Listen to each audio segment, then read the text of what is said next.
안녕하세요. 오늘은 동양집에서 다육이를 키우는 방법에 대한 이야기를 해볼까 합니다. 동양집은 보통 여름 같은 경우 아침 6시 정도면 해가 베란다 안으로 들어올 텐데요. 저희 집 또한 아침 6시부터 오전 11시까지는 해가 들어옵니다. 그러나 봄에 저희 우리나라가 보통 황사나 미세먼지 때문에 그 일조량이 많이 줄었는데요. 보통 시동 시간을 재보니까 대략 하루에 한 4시간 정도 햇살이 들어오는 걸로 확인되고 있습니다.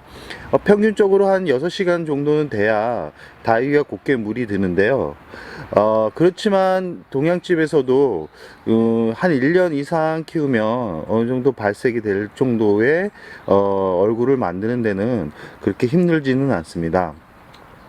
보통 물이 안 드는 이유는 똑같이, 그러니까 일조량이 좋은 집과 똑같은 물주기를 하기 때문이고, 또한 분갈이 또한 일반적인 분갈이를 하기 때문에 그렇습니다. 저희 집 같은 경우는 보통 저 같은 경우는 베란다에서 키우기보다는 거리대를 이용해서 키우는데요. 저 같은 경우는 아파트 실외기 쪽에 거리대를 2개 정도 위치를 합니다. 그러고 나서 앞쪽 창에 한 2개 정도를 넣는데요. 당연히 화분 크기는 크면 양이 많이 들어가지 않기 때문에 화분 크기는 작게 키우고 있습니다. 덮개는 필수적으로 하고 그늘막도 필수적입니다. 그러나 이게 가을까지 이렇게 키우다가 늦가을에 이제 베란다 안으로 들어오는데 보통 11월 초 정도 됩니다. 그러고서 그 다음에 3월까지 이제 베란다에서 키우게 되는데요. 보통 저 같은 경우 분갈이를 집에 있는 아이들 같은 경우는 6개월 단위로 이제 분갈이를 해줍니다. 그 이유는 봄부터 가을까지는 외부, 그러니까 거리대를 이용해서 키우기 때문에 대략적으로 거름 성분이 좀 있어도 그렇게 웃자라지 않은 이제 성질을 보이는데, 이제 겨울이 문제거든요. 겨울과 장마, 장마, 여름에도 이제 문제가 됩니다. 그 이유를 지금 설명을 해 드릴 텐데요. 분갈이 흙에 상토 성분이 많이 들어가면 그만큼 화분 속 열이 그만큼 높습니다. 아마 거름 성분 때문에 그럴 거라고 확신을 하는데요. 보통 이제 동양집에서 웃자람이 가장 큰 원인도 그 원인이 거름 성분 때문에 그럽니다. 그래서 옛날에는 이 일조량이 들지 않는 이제 환경에서는 100% 마사로만 심는 경우도 있었는데요. 저 같은 경우 그랬습니다. 저 같은 경우 마사로 한 70% 정도 넣고 나머지 상토를 넣고 이제 분갈이를 해준 적이 있는데요. 지금도 상토는 집에서 키울 때는 30%를 넘지를 않습니다. 그 이유는 저희 집이 동양집이기 때문에 그런데요. 지금 여기가 키핑동이지만 지금 이 위치, 지금 자리 잡고 있는 위치가 그러니까 맨 가해 자리입니다. 가해 자리이기 때문에 오전에만 해가 들어오고 오후에는 해가 들어오지 않는 자리인데요. 보시면 아시겠지만 아무리 이제 하우스가 전체적으로 채광이 좋다 그래도 이 가해 자리는 그렇게 좋지는 않습니다. 그렇지만 지금 보시면 어느 정도 예쁘게 단풍이 든 모습을 볼 수 있습니다. 이 이유는 아무래도 이 상토 성분을 줄이고 마사 성분을 높여서 분갈이를 해준 게 큰 요인이라고 생각합니다. 당연히 물주기 또한 동양집 같은 경우는 물을 자주 주면 안 됩니다. 물을 자주 주면 그만큼 성장을 하고 햇살이 많이 들지 않기 때문에 이 성장하는 데는 아주 최고의 장소라고 생각을 합니다. 그러니까 햇살이 강할수록 이 다육이 얼굴은 커지지 않습니다. 오히려 작게 다져지는 이제 성향이 있는데요. 그게 아마 오늘의 중요한 부분이지 싶습니다. 동양집은 절대 물주기를 빨리 하시면 안 되고, 분갈이 하실 때 상토 성분을 30% 이상 넘지 않는 게 비결입니다. 그러고 이 화분은 절대 큰 화분에 심으면 이렇게 고운 발색을 내기가 힘듭니다.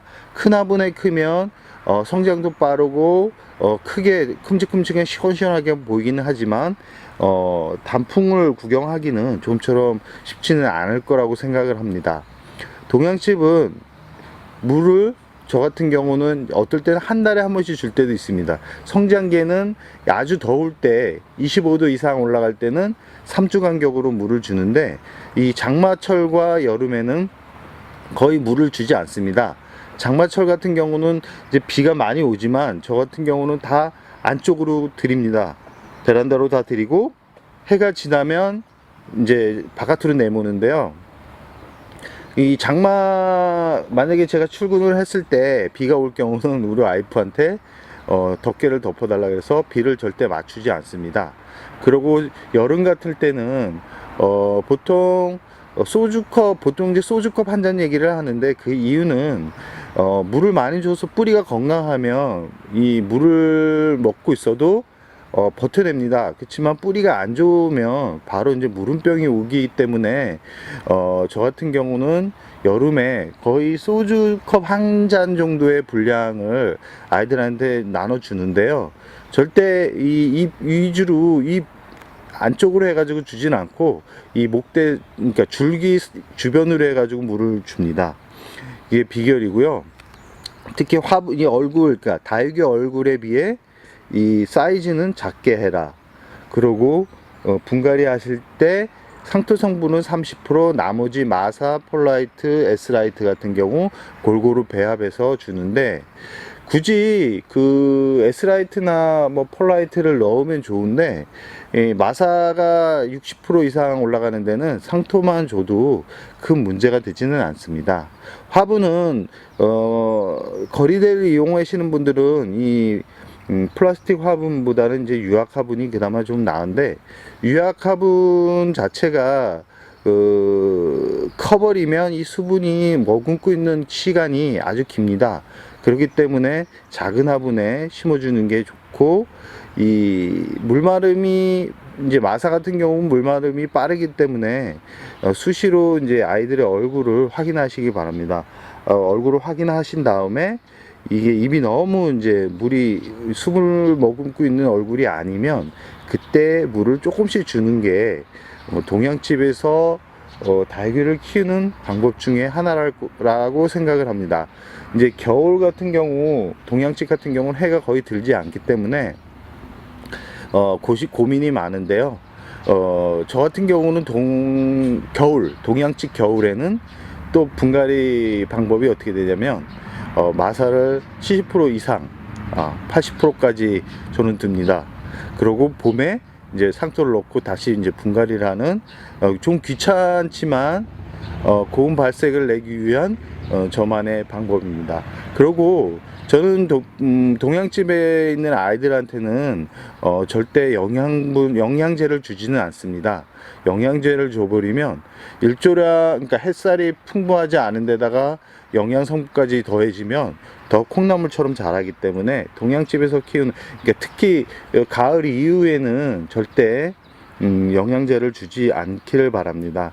단 병충해, 그냥 깍지벌레하고 진드기가 좀 많이 생길 경우가 있긴 한데, 그때 이후로는 이 병충해 약 정도는 제가 방제를 해도 영양제는 따로 주지 않고 있습니다. 이 정도만 어느 정도 생각하신다면 동양집에서는 물이 안 든다라는 거는 속설인 것 같습니다. 꼭 오늘 설명해 주신 부분만 지켜주시면 대략적으로 한 2년 정도만 되면 고운 발색을 하고 웃자람 없이 키울 수 있는 모습을 볼 수 있을 거라고 생각을 합니다. 그럼 오늘의 영상 여기서 마무리할까 합니다.